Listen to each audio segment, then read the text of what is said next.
kapatid. Ayan. Magpapakilala siguro ako, no? Kasi marami sa kanila hindi ko pa namigit. So, siya nakakilala na sa akin. Ay, kilala naman pala nila ako. Ayan. So, nung ako'y malis dito, sa kabataan tulad niyo, ang tawag nila sa akin is Brother Jude. Nalipat ako sa Bicol, tinawag nila ako Dong Kuya Dongs. Ayan. So, nagbabago kami ko doon, nagbabago yung pangalan, ano? So, hindi po yung nagbago, kundi siguro nagbago na ang edad. Ayan. Hindi na isang kabataan ngayon, pero nagkapagamit pa rin sa Panginoon. Amen. So, yung ating title is YP for your purpose. Everything that created in this world have own purpose. Ayan. Even yung mga gadget natin, there was a purpose kung bakit sila ginawa ng mga inventor, ano? Ng mga gumagawa. Ayan. Lahat ng makikita yung bagay na nakita ninyo nandito sa lugar na to o sa ibang lugar, they are created with their own purpose. Ayan. Hindi sila sinabing walang saysay kung bakit naroon. Sabi, brother yun, bakit yung lamok create meron kayong purpose? Yes, of course. That is created by God. And that is meron siya specific purpose. Ayan. Sa ating text verse, na matatagpuan natin sa aklat ng Timothy, 2 Timothy chapter 1, verse 19. Meron ba kayong mga Bible? Sino may cellphone? Sa bahay nyo, may access sa cellphone. Ayan. Kung meron kayong cellphone, meron dun sa Play Store. Alam niyo yung cellphone, di ba may Play Store? Pwede po kayo mag-download ng e-Bible or electronic Bible. Hindi po pinagbabawal ang pagbabasa ng Biblia kasi yan ay para sa atin to know na kung ano yung nasusulat sa Biblia. Ayan. Ngayon ay sabayan na lang ako ninyo or makinig na lang kayo. Babasahin ko yung ating text verse. 2 Timothy chapter 1 verse 19. He has saved us and called us to a holy life, not because of anything we have done, but because of His own purpose and grace. And this grace was given us in Christ Jesus before the beginning of the time. Tayo yung manalangin. Kabilang Diyos, nagpapasalamat kami, Panginoon, sa hapon ito. Lord, sa pagkakataon na narito kami, O Diyos, upang makinig ng iyong mensahe. Dalangin namin, Panginoon, Ikaw, O Diyos, ang magsalita sa kanila. Gamitin mo ako, Panginoon, na daluyan, O Diyos. Gamitin mo akong kagamitan upang maibahagi ang iyong mga salita. Ama, dalangin namin magkaroon ito ng kapangyarihan at kumilos sa aming mga puso. Lord, maraming pong salamat. Ito po ang dalangin sa pangalan ni Jesus. Amen. So, balik tayo doon sa ating pinag-uusapan kanina na everything that created have own purpose. Ayan. Na yung mga bumili ng bagong cellphone, nakaranas na kayo magkaroon ng bagong cellphone? May box yun, di ba? Ang kasama ng box, charger, yung iba may headset, walang headset. Pero yung hindi nawawala doon sa gadget is manual. Di ba may user's manual? Wala po kayong mabibili na gadget na walang user's manual. Even motorcycle, rice cooker, plancha, may kaprasong papel yun. User's manual. Yung iba nakadikit dun sa sa gadget mismo, yung kanyang manual, how to use it properly. Kasi kung hindi natin nagamit yung isang gadget in a proper way, pwedeng hindi niya magampanan yung kanyang purpose. Or pwedeng masira ito sa kanyang sarili kung hindi magawa sa kanyang purpose. For example, halimbawa, meron kayong cellphone. Saan yung ginagamit yung cellphone? Text na sa jowa. Siguro yung nag-vlog, hello guys! Sino nag-vlog na? Nag-reviews? Ayan.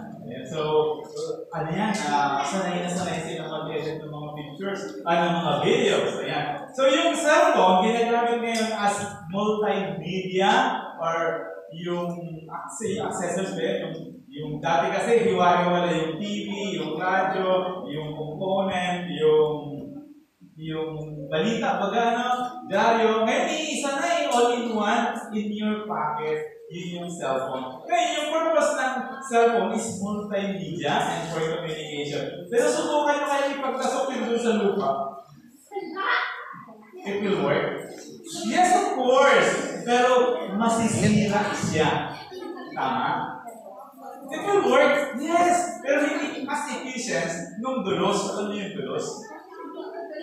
Yung itak o kaya yung kutsilyo. Yung cellphone, pag dinukan mo ng lupa, hindi siya efficient nung dulos. Diba? At masisira siya by its own. So kung hindi natin alam yung purpose ng isang bagay, kung bakit siya create, it's possible to break and to lose his purpose and yung halaga. Diba? Yung halaga niya mawawala kapag hindi mo alam ang gamitin ng isang bagay. Ganon din yung ating buhay, mga kabataan. Dapat alam natin yung purpose kung bakit tayo narito at create ng Lord. Kasi, kung hindi natin alam, it's possible maraming mistakes, maraming mali, at maraming sayang sa oras natin, sa panahon natin, at maging sa mga effort natin kung hindi mo alam yung purpose. 10 years ngayon, mula ngayon, 10 years after, ano kaya ang naisip niyo? Naisip niyo ba kung sino kayo? Nung ako ay mga 15 years old, sabi ko, 10 years from now, isa na akong teacher. So may mga imagination na tayo kung ano yung pwedeng mangyari sa atin, di ba? So doon nakapokus yung ating gagawin, siyempre, kung ano yung focus, di ba? So, yung iba, yung mga bata ko siguro, mga age 14, pababa, pwedeng easy go lucky sila. Kasi, sabay sa agos ng mundo. Kung ano lang gawin, at least enjoy life, and wala akong masama doon, mag-enjoy sa buhay. Pero dapat pala, alam natin yung purpose ng ating buhay. Why? Baka masayang ang mga panahon. Ayan. So ngayon balik tayo sa user's manual. Ayan. Ano ba kayo, yung pamilya ba kayo sa user's manual or dun sa ano yung kasama? Ayan, user's manual. Pamilya kayo doon sa mga gadget. Sa atin, meron din tayong user's manual. Diba? Kasi lahat ng mga gamit, lahat ng created, meron siyang user's manual. Lalo na yung mga special edition, limited edition, at tayo yung limited edition. Ganun tayo mahalaga. Why? Wala tayo kapareho. Even though yung Queen, meron silang pagkakaiba. Hindi sila talaga parehong-pareho. They are not copy. They are limited edition because wala silang katulad. So, meron siyang user's manual. Ang maganda sa atin, lahat ng create ng Lord, iisa yung user's manual. Ano yun? Meron kayong idea kung ano yung user's manual? Yung Biblia. Yun ang ating user's manual. Ngayon, pag hindi natin binasa ang Biblia o hindi natin inaral ang laman ng Biblia, malaki ang posibilidad mali ang ating magawa. So, yung ating purpose, mamamali. Yung ating halaga, babawas. Di ba? Or possible, masira. Ayan. Ano ba yung purpose natin? Bakit tayo create ng Lord? Una, sa aklat po ng mga gawa, chapter 17, verse 26 and 28, mula sa isang tao inilikha ng Diyos ang lahat ng lahi sa buong mundo. Itinakda niya sa simula pa ang kanilang panahon at hangganan. Kung mapapansin mo dito, ay lahat ng bagay is designed by God. Nilikha ng Diyos ang lahat ng tao sa pamamagitan nila Adan at ni Eva. Ngayon, itinakda din ang kanilang simula at ang kanilang hangganan. So, ibig sabihin pala, even your age, Halimbawa, kayo nasa 17, 14, at aabot kayo ng 60 is designed by God. Wala tayong magagawa doon. Tuloy pa lang design natin ay hanggang 40 years lang. Kasi sabi dito, itinakda na ng Diyos ang lahat ng bagay. So, everything that happened is designed by God. Ayan. Ano yung kanyang purpose? So, verse 27, ginawa niya ito upang hanapin nila ang Diyos. So, yung main purpose ng buhay natin bilang tao is hanapin ang Diyos. Seek God. Ayan. So, marami sa mga natitake for granted yung mga gawain para sa Panginoon, di ba? Kasi mas naging-busy tayo sa mga activities natin in physical life, material things. Pero yung main purpose, number one purpose ng buhay natin, kung bakit tayo minirad ng Diyos, ano daw po? To seek God.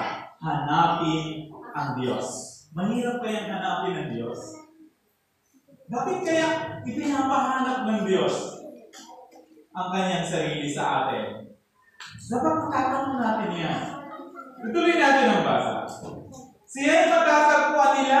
Ang totoo, hindi siya talagang malayo sa bawat isa sa atin. Sapagkat nakasalalay sa Kanya ang ating buhay, pagkilos, pagkatao, tulad ng sinasabi ng inyong mga makata. Tayo may mga anak ng Diyos. So, kung mapapansin ninyo, madali lang palang hanapin ang Diyos.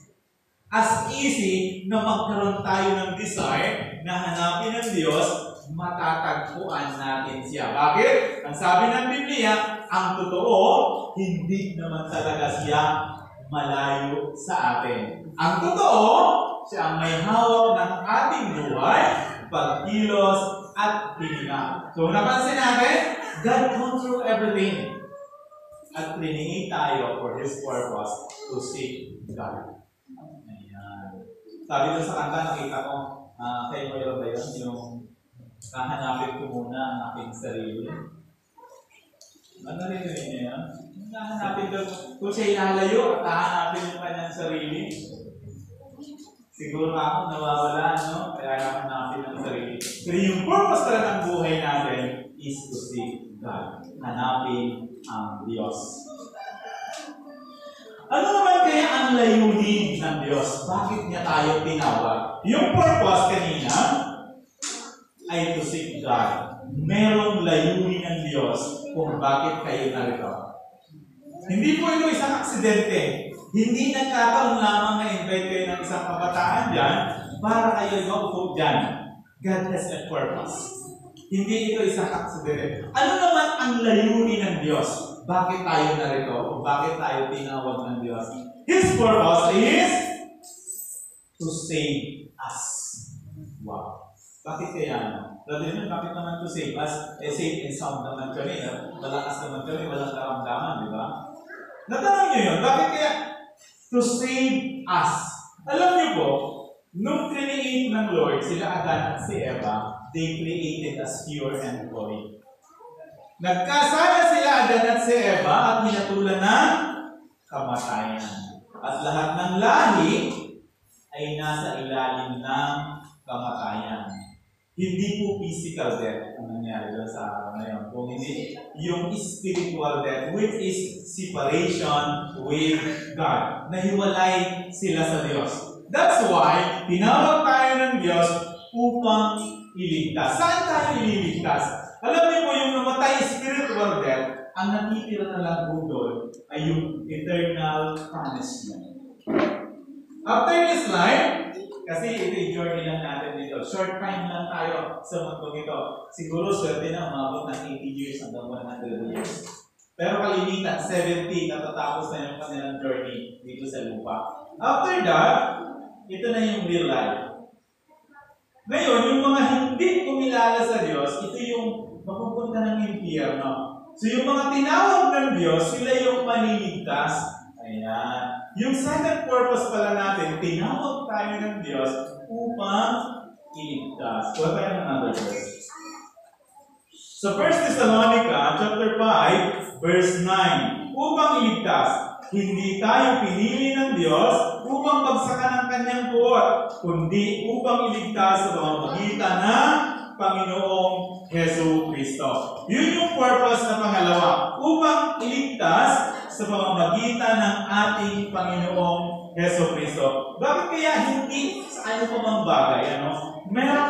Merong tool na ginamit ng Diyos para iligtas tayo. Yun ay ang ating Panginoong Hesus Kristo. Why?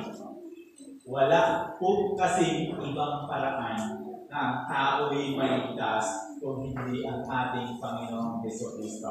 Sa Gawa 4:12, kay Hesus Kristo lamang matatagpuan ang kaligtasan sapagkat sa silong ng langit ang kanyang pangalan lamang ang ibinigay ng Diyos na sukat kaligtas ng tao. So no other way.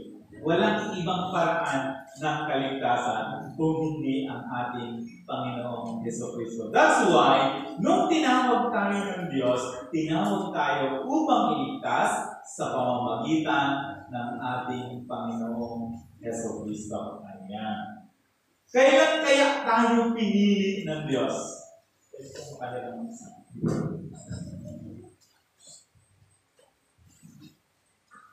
Sa palagay nyo, kailan kayo pinili ng Diyos?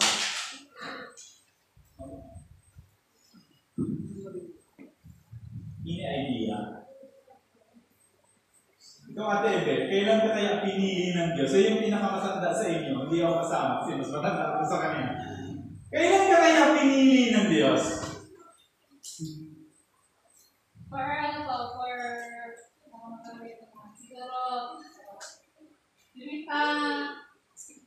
Kung yung sa ating pag-iisip siguro, baka pinili tayo ng Lord.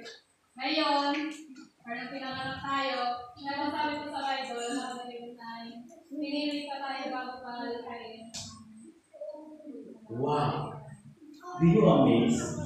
Pinili ka ng Diyos before the creation of the earth. Diba? Napakasaya nun! Hindi pa ginagawa ang mundo, pinili na tayo ng Diyos. Diba? You are chosen by God before the creation of the earth. Wala pang mundo. Pinili na tayo ng Diyos. Ang galing, no? Ibig sabihin, makikita natin, linawan na ng Diyos yung buhay natin. Dinesign na ng Lord yung buhay natin before it comes. Bago tayo dumating, bago ipanganak yung mga parents natin, yung mga parents natin, ang pinili na tayo ng Diyos. Diba? Yung pagpili sa atin before the creation of the earth, bago pa lalangin ang sanlibutan. Kumbaga, kung ma-appreciate natin yung pagpili sa atin, napakagaling, diba? Napakahusay ng pagpili. Kasi before the foundation of the earth, pipili na tayo ng Diyos. Ayun. Sa Ephesians chapter 1, verse 4, chosen before the foundation of the earth. For He chose us in Him before the creation of the world, and to be holy and blameless in the sight in love. Ano napansin nyo? Pinili tayo ng Lord, or pinili tayo ng Diyos before the creation of the world, before the foundation of the earth, pinili na tayo ng Diyos. At meron itong purpose. Meron siyang dahilan. Ang sabi doon is, to be holy, maging banal and blameless. Yung blameless ay walang kapintasan. So, ang ganda ng design ng Lord. Pinili tayo ng Lord para maging banal at walang kapintasan. Napapansin niyo doon sa mga ibang church, may mga San Juan, San Pedro, San Isidro, San Agustin, Mabuhay, hindi niya kasama Mabuhay, Malabo, place na pala yan. Ibig ko sabihin, yung mga tinatawag na santo, it's called holy. So, hindi lang pala yun sila yung mga santo. Kasi, yung design ng Lord sa atin is to become a holy. Ayan. Napanood ko yung balita ng din nung nung war on drugs, yung si Saint, ginagawa nilang santo, si Saint, yung bata na pinatay sa drugs, nalimutan ko na yung pangalan, tinatawag nilang, gusto nilang gawing santo. Actually po, yung design ng Lord sa atin is to become holy. Equivalent of saints. Holy. Banal. Ano yung kasunod? Walang kapintasan. Mangyayari kaya ito sa buhay natin to become holy and blameless? Pilatin ka nga yung brother dun. Hindi maraming blame. Hindi, flawless pala yun. Iniisip natin. Yung blameless, yung walang kapintasan, it's possible in the eyes of God. Posible pong mangyari na tayo maging banal sa paningin ng Diyos at walang kapintasan. How? Paano? Sa mamagitan ng ating Panginoong Jesucristo. Di ba? Nung hatulan si Adan at si Eva ng kamatayan, that is very spiritual death, ang naging kabayaran ay ang ating Panginoong Jesucristo. Dapat sana tayo yung ipapako sa krus because of sin. Sino ba ang kasalanan? Wala naman. Ibig sabihin na kailangan tayo lahat ng kaligtasan. Sino yung pupot niya ang kasalanan? Mga dalawa lang ngayong araw na ito.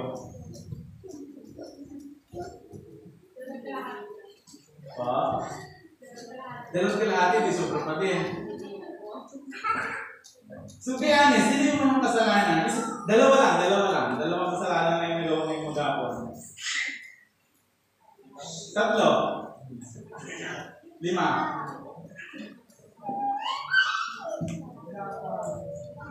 Sampo. Naku, lahat pala tayo mga kasalanan. So, lahat kailangan na kaligtasan. Ayan. Which is si Jesus Christ ang sagot. Sa halip na tayo yung paparusahan, ang ating Panginoong Jesucristo ang tumanggap ng parusa. Ngayon, yun ay pagpapalit.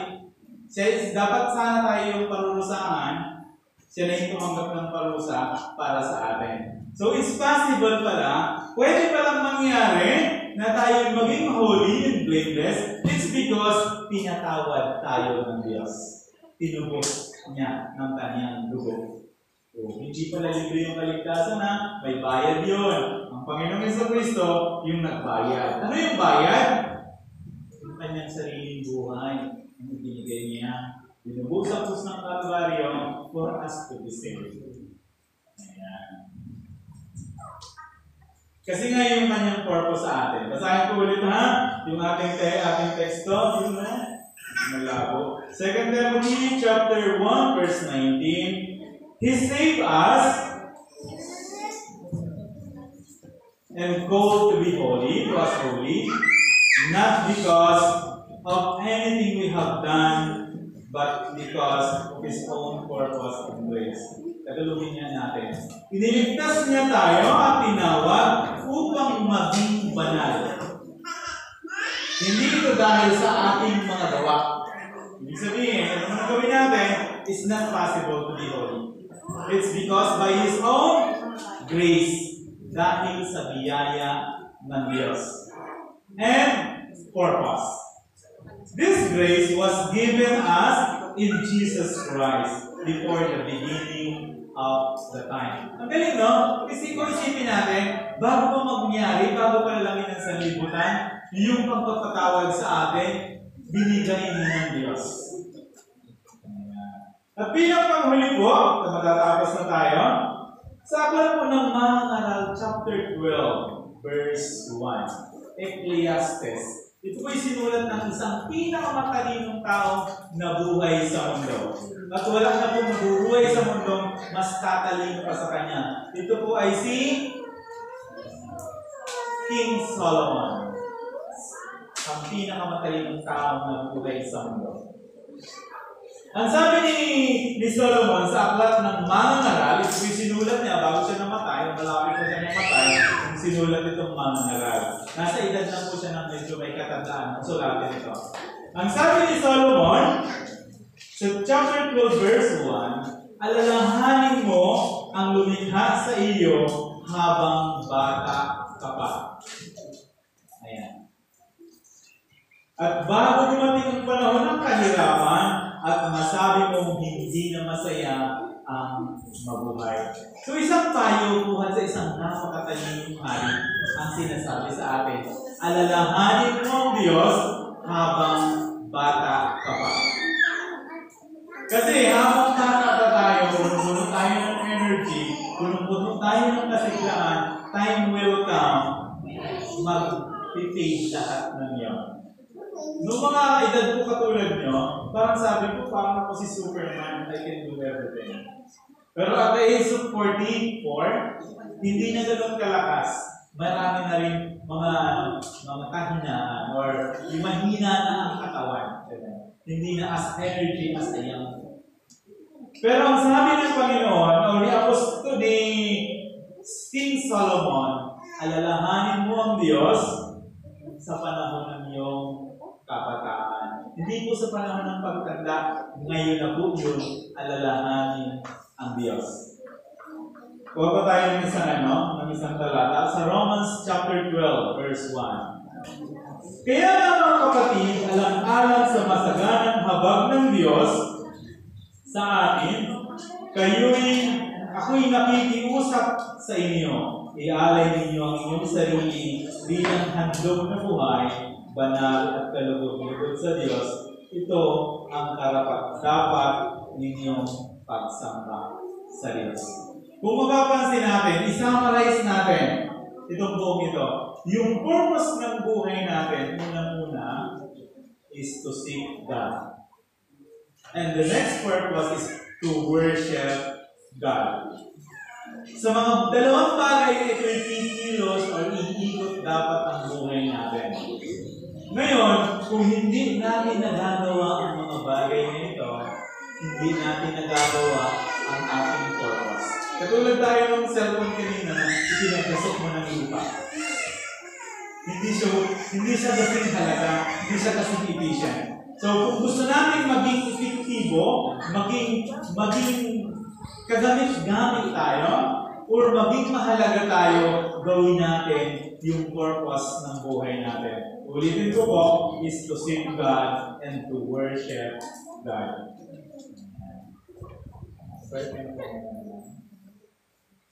Tawagin po natin si Pastor Dick as paguli ng direction po.